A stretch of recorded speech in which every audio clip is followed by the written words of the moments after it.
आदाब, बिजनौर खबर में आपका स्वागत है। देखिए आज की खास रिपोर्ट।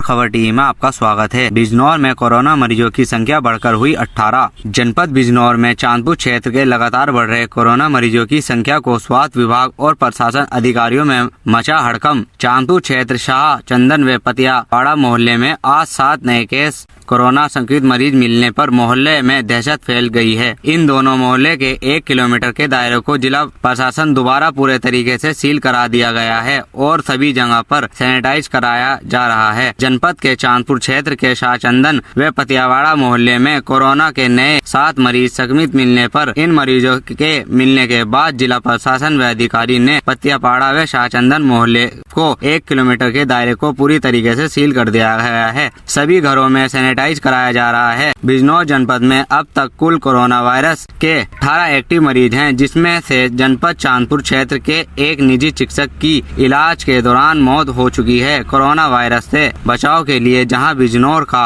जिला प्रशासन लगातार लोगों से घरों में रहने की अपील कर रहा है, तो वहीं गृह मंत्रालय द्वारा जारी गाइडलाइन के बाद कुछ दुकानें खुलने के कारण लगातार कोरोना संक्रमित मरीजों की संख्या जनपद में बढ़ रही है। जनपद में मिले सभी नए कोरोना मरीजों की पुष्टि सीएमओ विजय कुमार यादव ने फोन पर दी है। अगर आपको हमारी खबर अच्छी लगे तो लाइक व सब्सक्राइब करना न भूलें।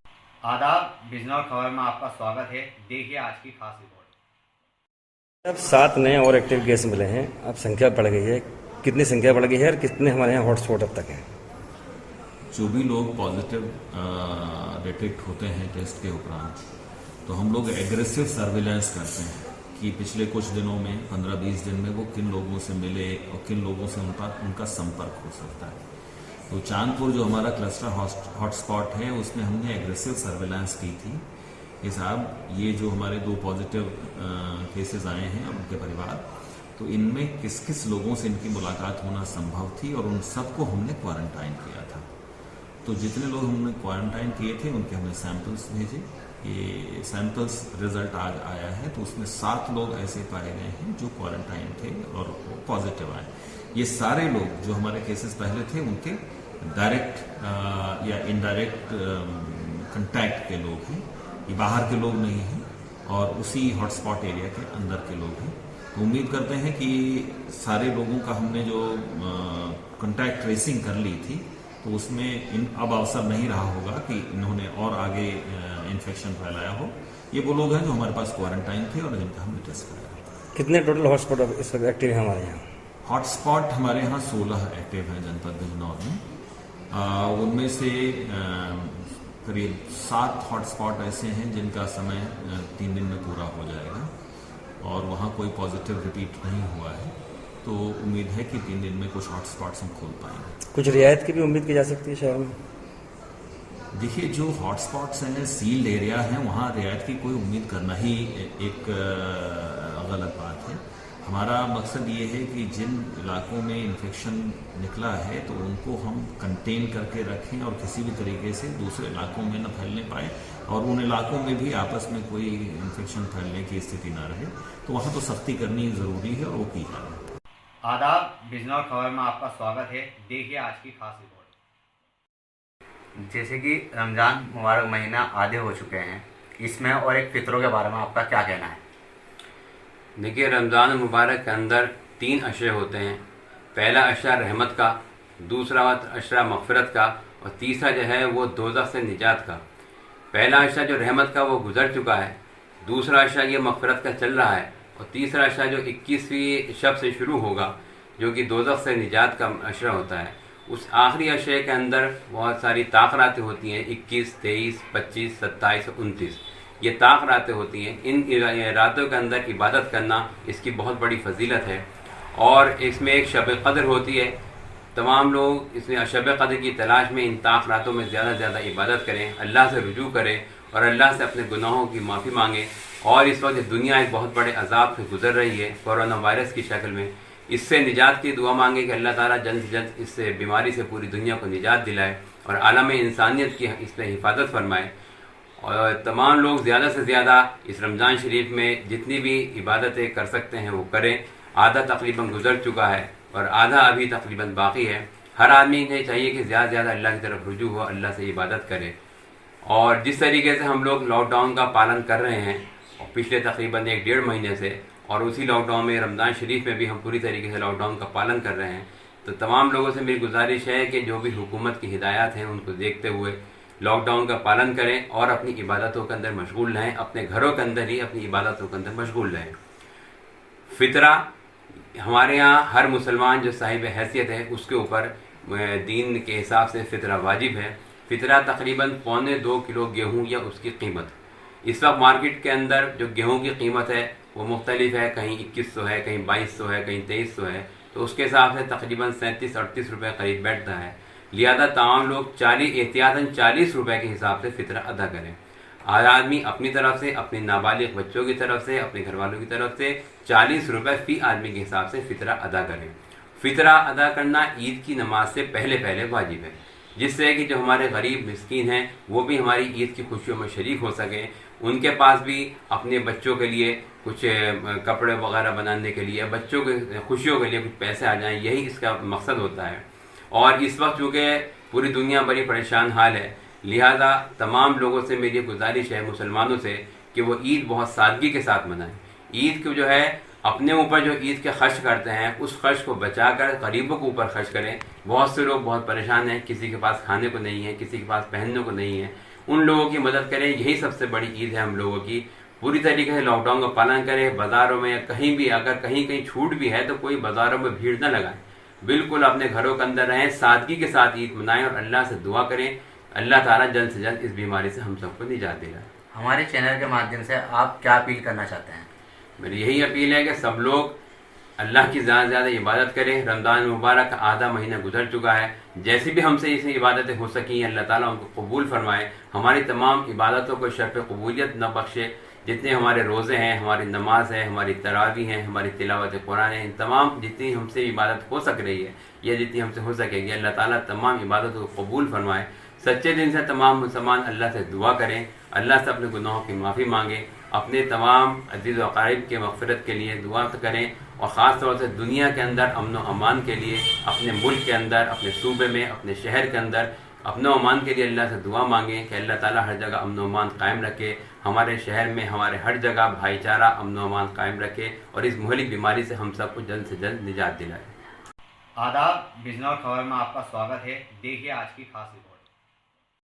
बिजनौर खबर टीवी में आपका स्वागत है। प्रशासन मजदूरों को घर पहुंचाने की कवायद में जुटा। बिजनौर देश नहीं बल्कि विश्व में कोरोना वायरस जैसी महामारी को लेकर जहां लोगों में दहशत है, तो वहीं इस महामारी को देखते हुए लोग अपने घरों में भी नहीं निकल रहे हैं। नरेंद्र मोदी ने लॉकडाउन को पार्ट 3 में बढ़ाते हुए 17 मई तक पूरे देश को लॉकडाउन की घोषणा कर दी है। वहीं हाल फिलहाल में जनपद बिजनौर में फंसे मजदूरों को सीएम योगी के फैसले के बाद प्रशासन द्वारा बसों से उनके जनपदों में भेजा जा रहा है, जिसके चलते बिजनौर जनपद में आज राजस्थान भरतपुर के रहने वाले 43 लोगों को 2 बसों से भेजा जा रहा है। जनपद बिजनौर में अलग अलग राज्यों में काम कर रहे सभी मजदूरों को सीएम योगी के फैसले के बाद जन सुनवाई पोर्टल के माध्यम उनका रजिस्ट्रेशन करके प्रत्येक राज्य में अलग अलग दिनों में यहां फंसे मजदूरों को बसों द्वारा शासन प्रशासन की निगरानी में उनके राज्यों में भेजा जा रहा है। इसको लेकर बिजनौर डीआरएम ने बताया कि आज राजस्थान के भरतपुर के रहने वाले 73 मजदूरों को भेजने की कवायद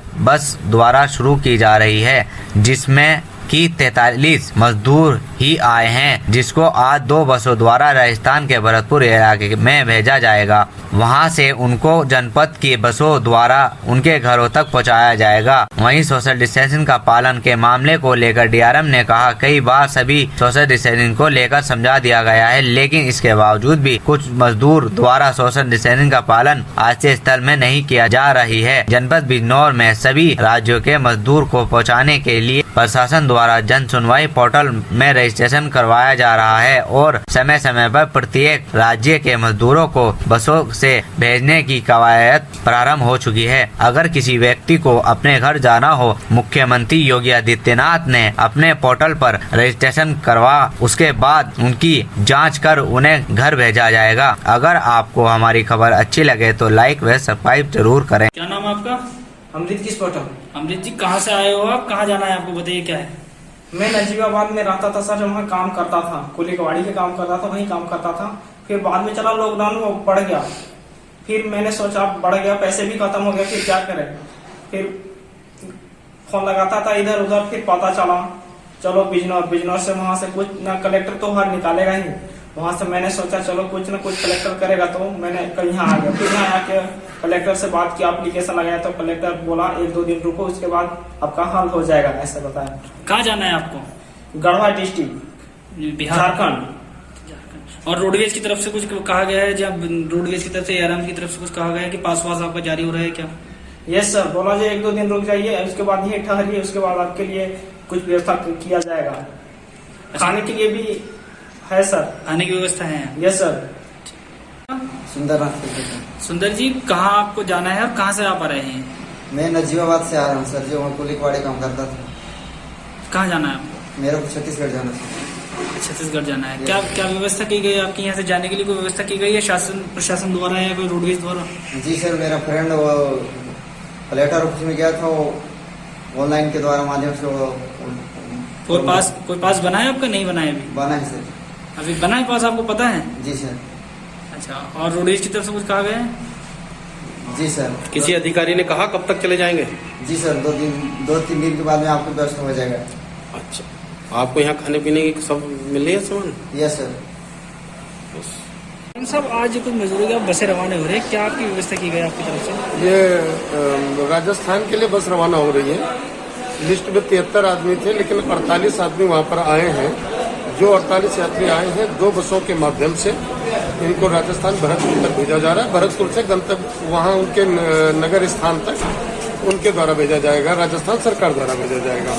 यहाँ प्रशासन द्वारा, नायब तहसीलदार हमारे साहब हैं, यहाँ प्रशासन द्वारा इनको भोजन वगैरह सब करा करके करके भेजा जाएगा। अच्छा आरम साहब, कुछ लोग बिहार से भी जैसे बिहार में जाने के लिए है, उनके लिए आपकी तरफ से क्या व्यवस्था की गई? हमारी तरफ से व्यवस्था नहीं है, व्यवस्था शासन की तरफ से है। जो जन सुनवाई वो है, पोर्टल है, जन सुनवाई पर वो अपना रजिस्ट्रेशन कराएं, रजिस्ट्रेशन करा के फिर उनकी डेट दी जाती है कि इस डेट को यहाँ पर गाड़ी जाएंगी, तो उनके माध्यम से आ पाएंगे या जा पाएंगे। एरम साहब, आपकी तरफ से जो कुछ लोगों को जहाँ रखा गया है रूम में, उसमें वो सोशल डिस्टेंस का पालन नहीं हो पा रहा है? ये हमारी तरफ से नहीं रखा गया, शासन की तरफ से रखा गया और सोशल डिस्टेंसिंग का उनको समझाया जाता है। यदि वो पालन नहीं करते हैं तो अब हर एक आदमी को डंडा मार के नहीं समझाया जा सकता, उनको प्रेम से समझाया जा सकता है। अपना भला बुरा सब जानते हैं और शासन द्वारा क्वारंटाइन सेंटरों में रखा गया। आदाब, बिजनौर खबर में आपका स्वागत है। देखिए आज की खास रिपोर्ट। लिखित सुविधाएं खुल रही हैं, आपने सुविधाओं को लिस्ट किया है, मैं एक एक करके बताता हूं। कृषि यंत्रों से संबंधित दुकानें, जी हां, हॉटस्पॉट एरिया को छोड़कर शेष स्थानों पर कृषि यंत्रों से संबंधित दुकानें खुलने की अनुमति है। पूजा पाठ सामग्री की दुकानें, जी हां, किसी भी प्रकार की दुकान यदि वो एकल दुकान है, यानी कॉम्प्लेक्स में नहीं है, मॉल्स में नहीं है, तो इस प्रकार की दुकान भी खुल सकती है। लेकिन जो भी दुकान खुलेगी वहां सोशल डिस्टेंसिंग मेंटेन की जानी है, मास्क का प्रयोग किया जाना है, सैनिटाइजर और साबुन से हाथ धोने की व्यवस्था रखी जानी है। ई कॉमर्स, जी हां, ई कॉमर्स अनुमन्य है।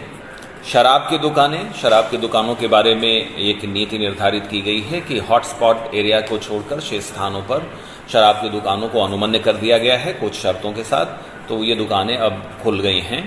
बिल्डिंग मटेरियल से संबंधित दुकानें, मैं आपको स्पष्ट कर दूं कि देहात क्षेत्र में इस प्रकार की दुकानें खोला जाना अनुमन्य है, लेकिन शहरी क्षेत्रों में अगर एकल दुकानें हैं तो इनको अनुमन्यता है और हॉटस्पॉट से ये बाहर होनी चाहिए।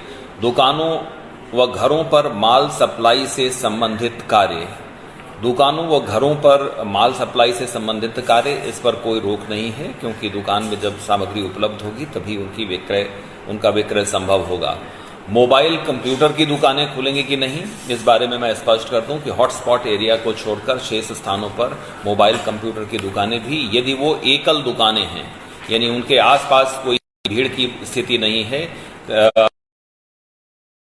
गलियों में दुकानें हैं और एकल दुकानें हैं, तो उन्हें खोला जा सकता है। मॉल में या कॉम्प्लेक्सेस में जहां भीड़ भाड़ की स्थिति हो, ऐसी दुकानें नहीं खोली जा सकती, और जो भी खुलेंगी वहां पर सोशल डिस्टेंसिंग और अन्य सुरक्षा संबंधी शर्तें जो हैं उनका पालन करना आवश्यक होगा। इलेक्ट्रिक संबंधी दुकानें, इन पर भी वही नियम लागू है कि अगर एकल दुकानें हैं तो इनको खोला जा सकता है। बड़े मार्केट्स में, कॉम्प्लेक्सेस में जहां भीड़ भाड़ की स्थिति है वहां ये नहीं खोली जा सकती।